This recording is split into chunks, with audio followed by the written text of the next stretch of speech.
back to What Arty Noobs for General Disturbance. This is the Crusader 5.5 SP, the Tier 7 British SPG. It's located on the north spawn of Tundra, and this one is under the command of zin1983. Now, he's using the stock gun here, the 4.5 inch howitzer. I can tell that because it's a very short barrel, very short indeed, but that means it's actually got 450 alpha, 28mm of pen, and a standard reload of 11.51, and we can see that Zin's got down to 9.96.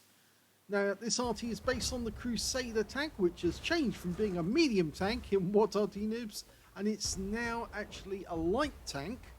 Although if you probably saw it during the day, you'd say, oh no, the Crusader is definitely a medium. Okay, now from this position, he can get some good damage on the enemy tanks up the hill. Unfortunately, that T-71 is dodging quite a lot, so he's going to be a difficult target to hit. But that ELC MV7X, well, we might be able to get him. Oh, T-71 is standing in behind that bush. Now, as it's in, he likes to move about quite a bit. So what I'm going to do is I'm going to take control of the camera, so he won't be able to dodge around without me being able to stop it. Okay. No, I allow, he does it. He just, it's the way he plays. So we can't knock that. He gets good results. Oh, he got a direct hit there. No, I think it was the Super Hellcat, or it was either, oh, he's going for the ELC MV19 now. Trying to, at least the guy duck back behind that rock. He's fired one in. Oh, he hit him. He definitely got him, and now he's going for the T-44-100, who was trying to poke out and shoot from the bar, from above. And now he's gone down to that gap as well. And before he can shoot, he's taken out the equation.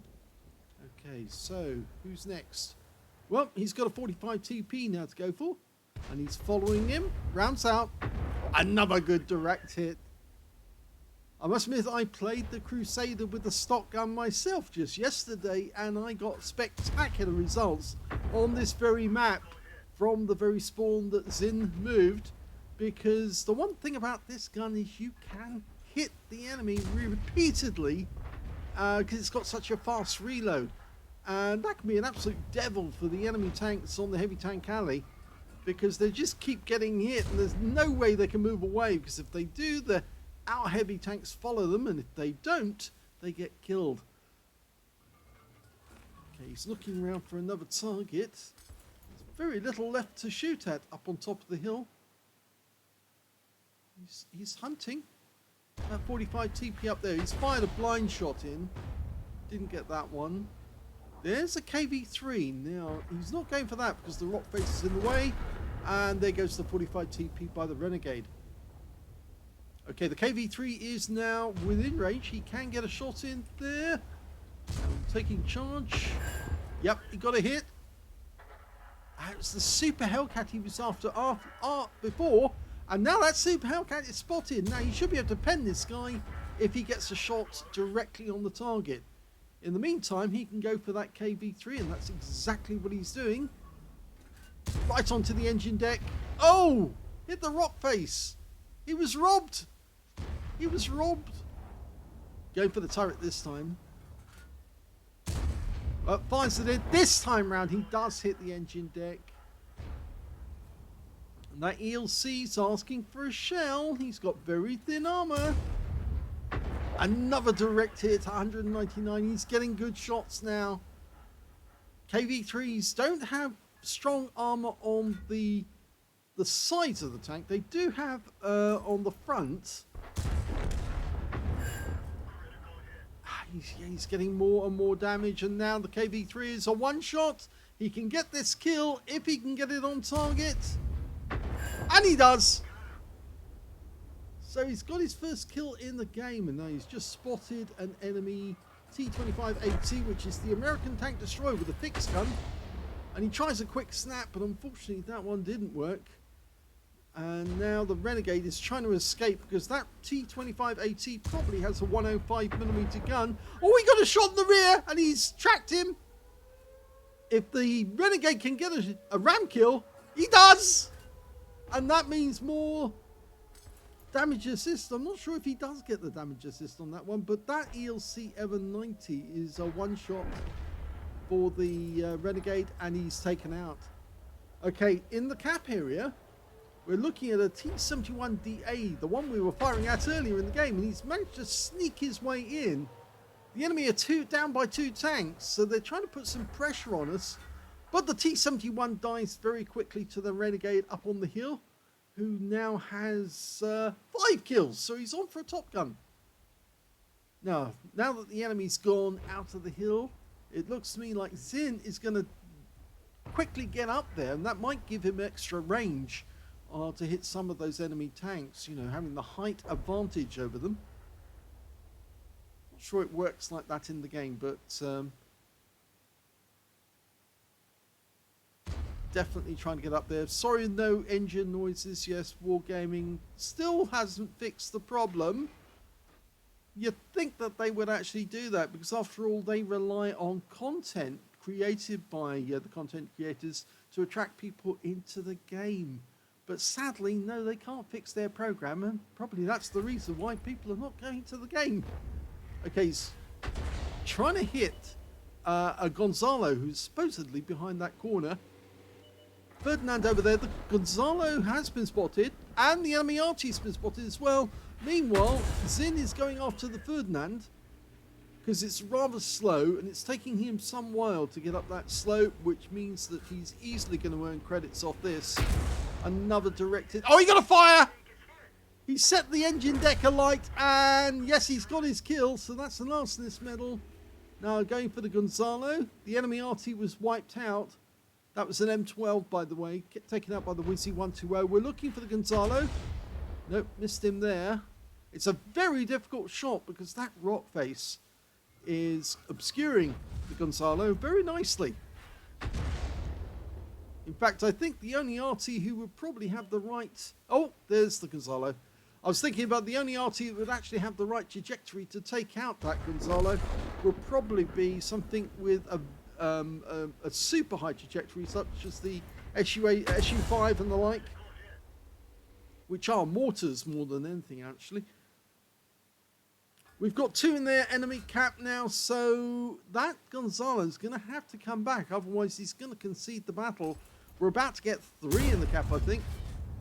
Well, I'm not sure. I think that was an accidental firing, but... Oh, don't flip! No, I think that one of the reasons why he's getting away from here is just in case the Gonzalo decides that the best way that he can stop the gap is to go up onto the heights. And Zin's decided he's going to move into the enemy territory and occupy positions that are normally occupied by the enemy Arty, far away from the enemy. Oh, and the Gonzalo just managed to kill our SU-130PM. As you know, the Gonzalo is basically a Caliban, but with a 120mm gun instead of the 152. It's about there. Close. It was worth a snapshot. It actually probably deterred that Gonzalo. Can we get another hit?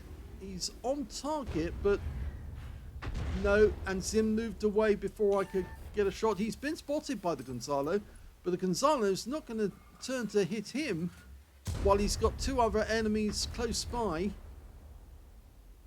He wants that Renegade. No, the Renegade dies, which means now that we've missed out on the chance to get a top gun.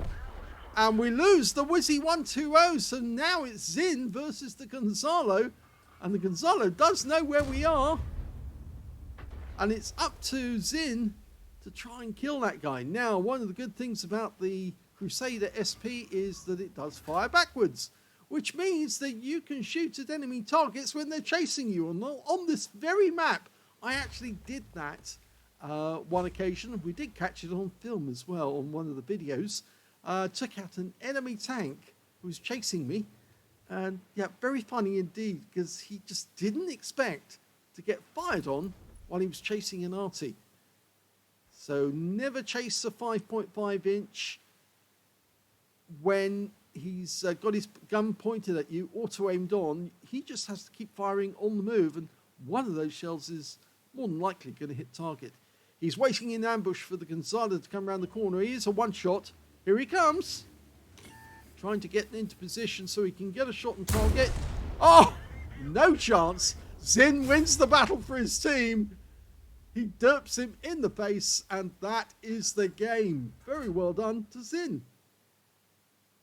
A very satisfying end for Zin. He did actually say it's a first-class Confederate and a close finish. It was close. If he'd actually managed it, he might have been able to side-scrape that corner just to poke out enough to actually see Zin and get a shot in, but he wasn't able to without Zin getting around in.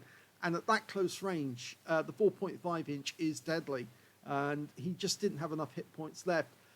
First class tanker for zin1983 in his 5.5. He managed to get an arsonist for setting light to an enemy tank and watching it burn. That was the Ferdinand. He got a bruise in the middle for getting at least 5 critical hits. In fact, he got 12 in that one. And he got a Confederate as well. He hit more of the enemy than anyone else in his team. At least 6 tanks, subsequently taken out by other teammates. And as a result of that, he really helped his team to win the game. So I always say a Confederate shows you are spreading the damage as much as possible to help your teammates by bringing the enemy's hit points down and making them one-shots. His win rate from that one was 5,660, which is super unicum and a bit more. Let's have a look at team score. Well, he didn't get the highest damage in the game. That went to the Gonzalo. Yes, those things are quite good at earning hit points. He got a high caliber and a top gun. 5,766 hit points of damage. The second highest damage was the Renegade, who was on for a top gun, but got taken out when he accidentally crashed off the edge of the cliff there, right next door to the river. And as a consequence, he only got 3,561. He was on for a top gun at one point. If he'd taken out the Gonzalo, he would have got it, but sadly he didn't. He had too few hit points left, and the moment his tank heavily hit the ground in the riverbed, it was all over. 2,543 hit points went to zin1983. Gets the third highest damage in that one. So very well done for getting that. The next highest being the SU-130PM. When it came to kills, it was the Gonzalo. 7 kills to him, 5 to the Renegade, 3 to Zin. And he also got the 3 alongside the Scorpion G, who also had 3 kills. And when it came to base XP, he's second highest because the Renegade gets the top spot with 1,540, which means he did a very good job. And 924 went to Zin. So again, he did a very good job as well. And the third highest, well, actually the second highest is actually Gonzalo. I missed out on that, down to the hit points. 1,120 went to the Gonzalo, and then it's in third place on 924.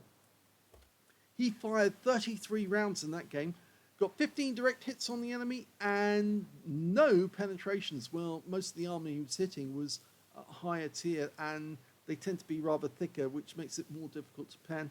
22 splashes on the enemy as well, 2,543 hit points, of which 1,196 were at more than 300 meters. So there was some close range shots on that one. 9 enemy vehicles were damaged, 3 were killed, so there's your Confederate. He earned 34,662 credits on a premium count, and after ammunition resupply took away 26,412, 1,386 XP, and no multipliers, so that's all the experience points he took away. But a very good battle, and he did go down to the wire. If he hadn't spotted that Gonzalo as he was getting closer and closer, then the Gonzalo probably would have taken a snapshot and taken him out, because after all, it is a 120mm. If he had got that shot in, then Zin might have suffered. But of course, he wouldn't poke out. He had to poke out around the corner to do that, and that's why Zin got him in the end, because he poked too far, and he can pump a 4.5 inch round right through and got the kill. So very well done to Zin. Close finish, very close indeed. If you enjoyed that replay, please give this video a like. Do subscribe to our channel. Leave a little comment down below because it feeds the algorithm. And thank you for watching.